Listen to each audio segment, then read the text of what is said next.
afternoon to someone, other continents, other parts of the world. Merry Christmas to all. Felt the lighting just right to record this video, so we're going to start.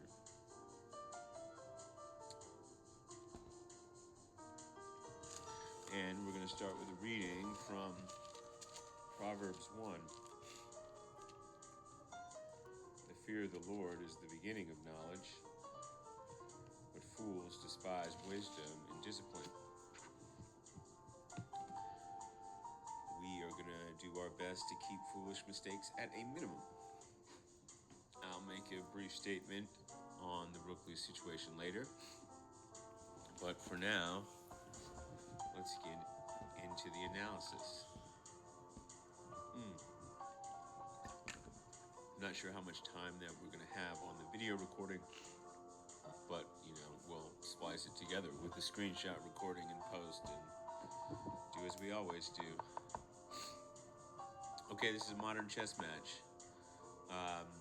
Lasted 62 moves in 2020 formats, which was sort of my MO until November of this past year.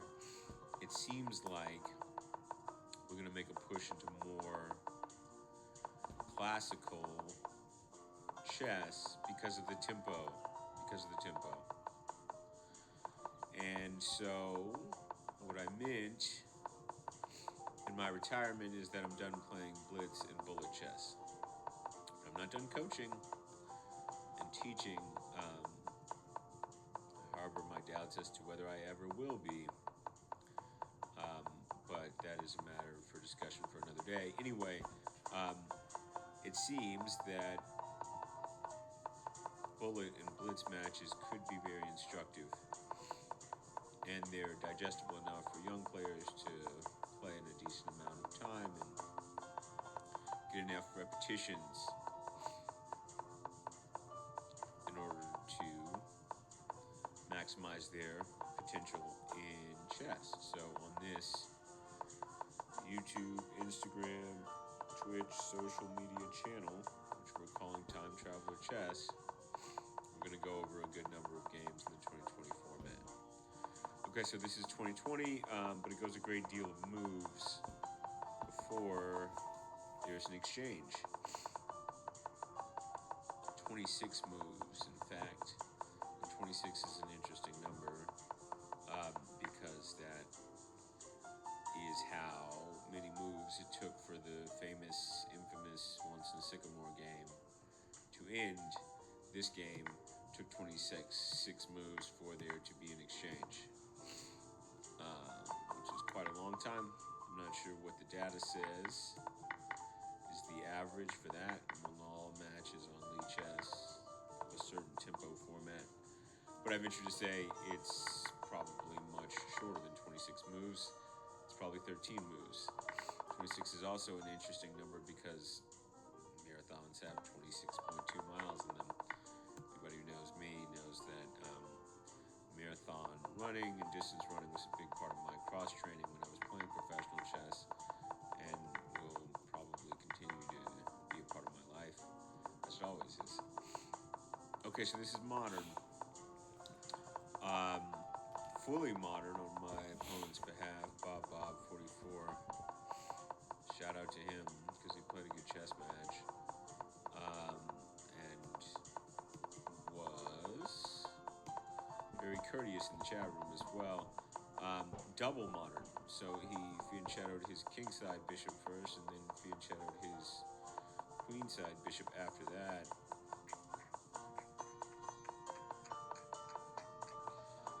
Which you don't see often.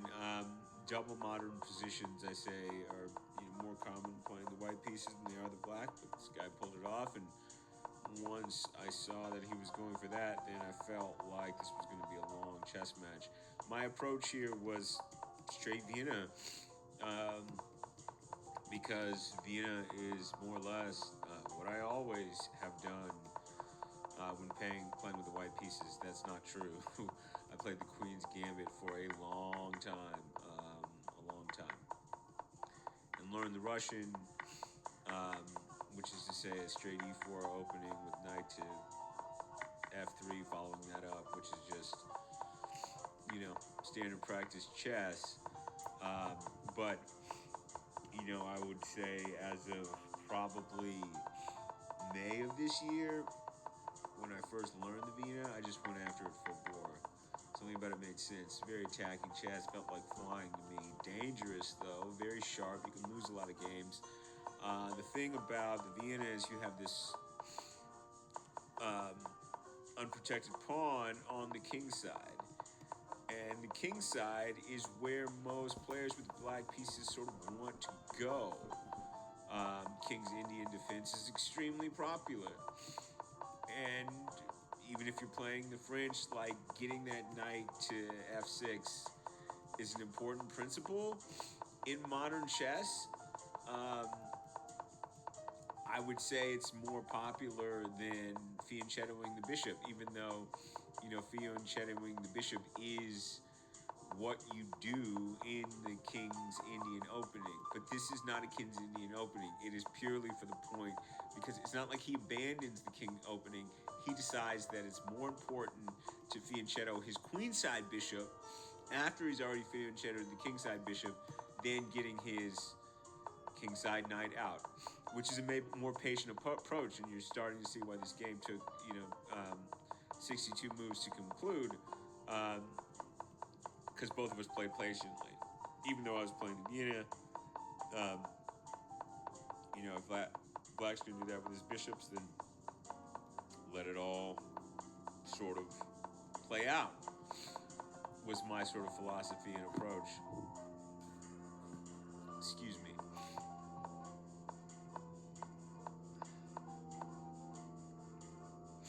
So after the opening, and my finding my way to castle queenside, he's got his knights on these two staging squares above the king and the queen, and he's advancing his pawns up the wing. And I still don't know what side he's going to castle. Another thing with the King's Indian opening and fianchettoing the kingside bishop, you almost always see a kingside castle after that. And castling, I'm trying to get back to a whole philosophical approach now that I've got the greater emphasis on teaching as opposed to playing. And there's a huge difference, which we'll get into. The question of castling is the most important thing. It's the most important thing. Because it has to do with your vision for the rest of the game. If you know once kings are castled, and you basically know where the kings are going to be, well, that opens up the line of sight for attacking maneuvers and the line of sight for threats of all kind. Because double attacks, are most potent, most powerful if you have the king as a component of one of those forks, pins, double attacks, skewers, etc., etc., etc. So knowing where the king is going to be is everything. And then, of course, knowing where your king is going to be is everything for long-term king safety.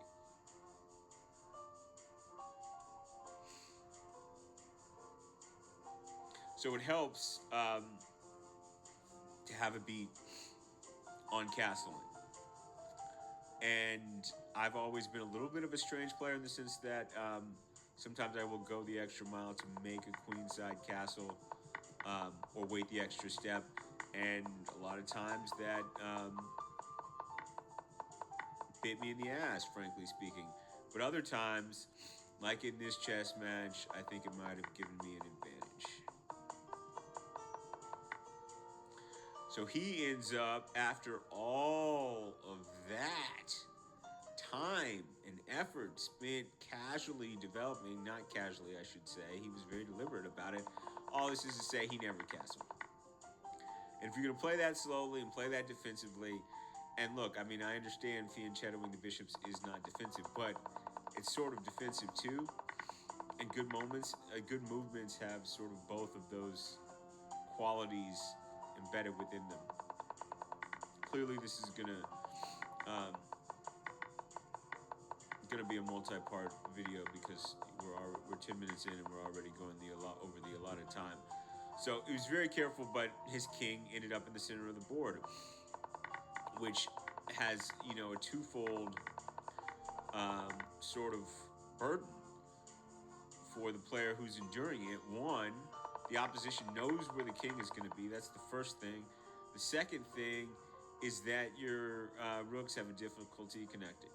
As everybody knows, rooks connected are way better than rooks independent. They become like lightsabers then. And so, as a consequence, as a direct consequence of not getting his rooks connected, he ends up losing it with this trade. I mean, I guess he volunteered it. He could have not traded the rooks here. So that's an analysis. Um, yeah, that's a screenshot. That's something we've got to think about, and we'll probably post to that as well with follow up. If anybody cares to comment and take a look at this board position and suggest thought, at first analysis, it's even. It's even. 6 pawns for white. The same for black. Double rooks. A bishop. And a knight for him. And I have the extra bishop. So I've got the bishop pair. I'm up. Yes. I'm up. Which makes this all the more a mistake. If you're winning material, general theory says liquidate. But if you're up on material, that is, you can liquidate. He's not up on material. And so why he liquidates is out of spite, I guess, or he doesn't want to vacate the empty file. And that empty file is right next to his king. So that's understandable, and I've got the bishop pressure there. So he thought, just take an even trade.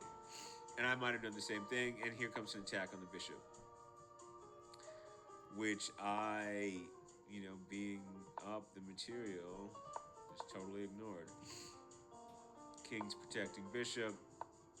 Here comes my knight. He's going to attack that bishop, but, there's only one piece addressing that square. And here he comes now for that attack. Ooh.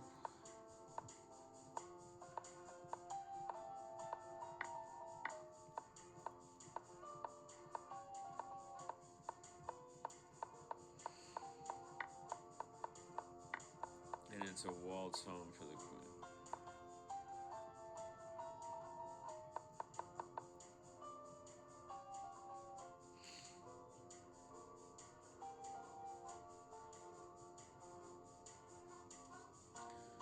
We'll be back with more. Thank you for watching. Command, Control.